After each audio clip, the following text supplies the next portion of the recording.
আধ্যাত্মিক ও দিব্য জীবনের চর্চায় আমি শ্রীমতী লিলি বিশ্বাস আজ উপস্থিত হয়েছি। স্বামীজির ক্রিস্টিন এই বিষয় নিয়ে আজ আলোচনা করব। ক্রিস্টিনের শৈশব অবস্থার খুব কম কথাই জানা যায়। তিনি 1866 খ্রিস্টাব্দের 17ই আগস্ট জার্মানিতে জন্মগ্রহণ করেন। ক্রিস্টিন গ্রিনস্টাইল ডেল মাত্র 3 বছর বয়সে আমেরিকায় তার পিতামাতার সঙ্গে চলে আসেন। তাদের পরিবারটি স্থায়ীভাবে বসবাস আরম্ভ করেন ডেট্রয়েটে।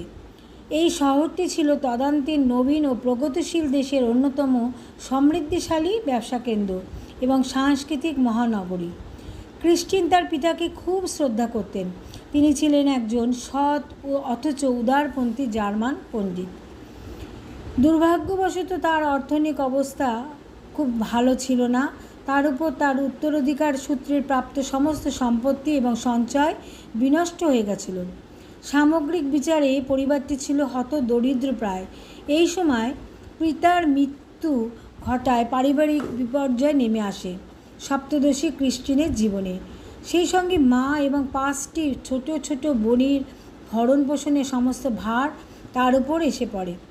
বাল্য অবস্থায় দারিদ্র্য সহনের এবং কৈশোর অবস্থায় সাংসারিক ভার বহনের ক্ষমতা তার মধ্যে এক স্বতঃস্ফূর্ত আত্মত্যাগের প্রকৃতি তথা আদর্শকে জাগ্রত করেছিল। সারা জীবন ক্রিস্টিন তার রুগ্ন দেহে সহ্যের অতিরিক্ত পরিশ্রম করেছেন। এইভাবে তিনি নিজেকে নিঃশেষে বিলিয়ে দিয়েছিলেন। পরিণত বুদ্ধির প্রবীণা মহিলার মতো ক্রিস্টিন মন্তব্য করেছেন, হ্যাঁ, আমি একটু গোঁড়া প্রকৃতির ছিলাম। আসলে আমি জন হান্সের অনুগামীদের বংশধর। আমাদের পরিবারটি ছিল 28 বছর ধরে নুরেমবার্গের কাছে এক গ্রামে। দলবদ্ধভাবে তারা বাস করতেন। কেবল আমার বাবা তার জ্যেষ্ঠা শিশুকন্যা আমাকে নিয়ে আমেরিকায় চলে এসেছিলেন। আমি 7 জনের মধ্যে সবার বড়, তাই তাদের মাতৃস্থানীয় ছিলাম। হ্যাঁ, কিছুদিনের মধ্যেই তাদের পিতৃকর্তব্যের গুরুভারও আমার ওপরই এসে পড়ল। সেই জন্য স্বামীজি যখন তাকে কর্মে নিযুক্ত অথবা কঠোর সংগ্রামে প্রবৃত্ত করার পরিবর্তে অবসর চিত্ত বিনোদন এবং নিজেকে শক্তিশালী করার নির্দেশ দিতেন, তখন কেউই অবাক হতো না। ক্রিস্টিন মন প্রাণ দিয়ে তার এই কর্তব্যকে গ্রহণ করেছিলেন।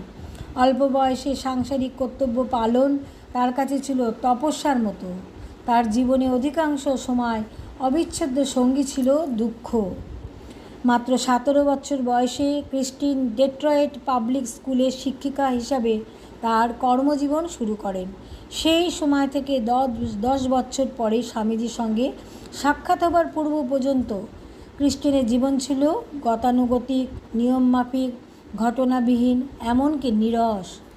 24শে ফেব্রুয়ারি সেই শীতের সন্ধ্যাও পূর্বের ন্যায় সেই খাড়া বড়ি থোর আর থোর বড়ি খাড়াতে অর্থাৎ গতানুগতিক একঘেয়েমিতেই পর্যবসিত হচ্ছিল। ক্রিস্টিন আদৌ কল্পনাও করতে পারেননি যে তার জীবন প্রবাহে এক নতুন অবশ্যম্ভাবী এক দিক পরিবর্তন আসন্ন।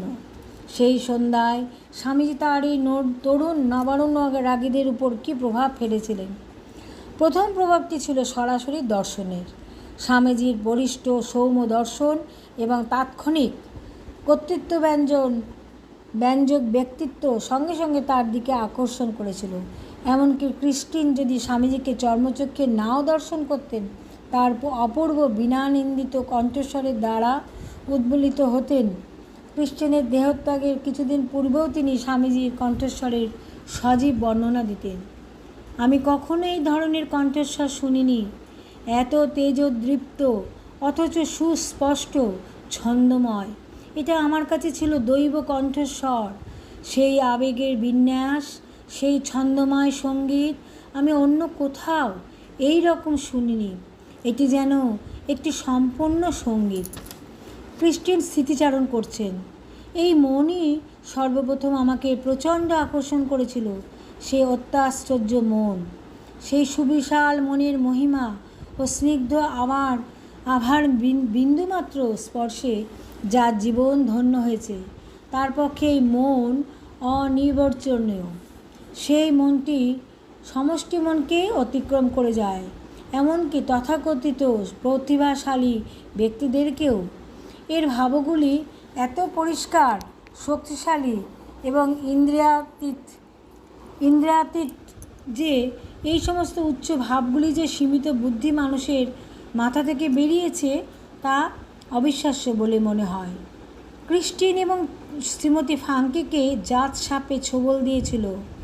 প্রথম বক্তৃতার পর তারা দ্বিতীয় ও তৃতীয় বক্তৃতাতেও শুনতে গিয়েছিলেন। সেই সময়ে স্বামীজি 6 সপ্তাহ ডেট্রয়েটে ছিলেন। এই দুজন মহিলা প্রতিটি বক্তৃতায় উপস্থিত থেকে তাদের ভাবী গুরুর দর্শন ও বাক্যসুধা পান করে ধন্য হয়েছিলেন। পরে ক্রিস্টিন স্মৃতিকথায় বলেছেন, আমরা বুঝেছিলাম, আমরা আমাদের আচার্য খুঁজে পেয়ে গেছি। গুরু শব্দটি তখন আমরা জানতাম না, এমনকি ব্যক্তিগতভাবেও আমাদের তিনি চিনতেন না, কিন্তু তাতে কী আসা যায়।